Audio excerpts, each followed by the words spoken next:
ناظرین، یہ سوال اب تیزی سے زیر بحث آ رہا ہے کہ آخر اسرائیل کیوں متحدہ عرب امارات کے ساتھ عسکری رابطوں اور خفیہ ملاقاتوں کی خبریں مسلسل سامنے لا رہا ہے، خاص طور پر ایسے وقت میں جب خطے میں کشیدگی بڑھ رہی ہے اور جنگی حالات نے نئی بے چینی پیدا کر دی ہے۔ کئی مبصرین کے مطابق اسرائیل کے ان اقدامات کے پیچھے صرف سفارتی مقاصد نہیں بلکہ سیاسی اور نفسیاتی پیغام رسانی بھی شامل ہو سکتی ہے۔ یہ معاملہ اس لیے بھی اہم سمجھا جا رہا ہے کیونکہ متحدہ عرب امارات ان اولین عرب ممالک میں شامل ہے جس نے ابراہم اکارڈز کے تحت اسرائیل کے ساتھ تعلقات قائم کیے تھے۔ اس معاہدے کے بعد دونوں ممالک کے درمیان معاشی، سفارتی اور سیکورٹی تعاون میں واضح اضافہ دیکھنے میں آیا۔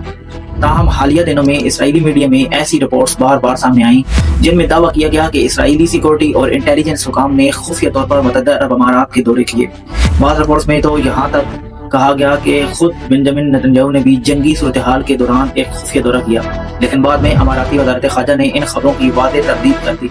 تجزیہ کاروں کے مطابق اسرائیل شاید ان خبروں کے ذریعے کئی پیغامات دینا چاہتا ہے۔ ایک طرف وہ یہ تاثر دینا چاہتا ہے کہ خطے کے اہم عرب ممالک کے ساتھ اس کے تعلقات اب بھی قائم ہیں، جبکہ دوسری جانب داخلی سیاست میں بھی یہ دکھانے کی کوشش کی جا رہی ہے کہ اسرائیل سفارتی تنہائی کا شکار نہیں۔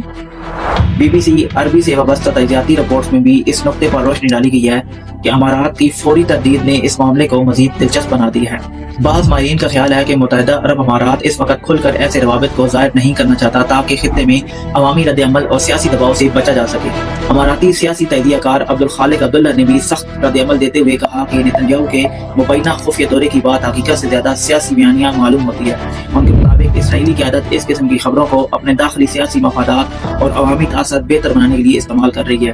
یروشلم میں موجود مبصرین کے مطابق اسرائیل کے اندر بھی ان خبروں کو صرف سفارتی معاملہ نہیں بلکہ ایک سیاسی حکمت عملی کے طور پر دیکھا جا رہا ہے، جس کا مقصد یہ ظاہر کرنا ہے کہ جنگ اور دباؤ کے باوجود اسرائیل کے علاقائی تعلقات مکمل طور پر ختم نہیں ہوئے۔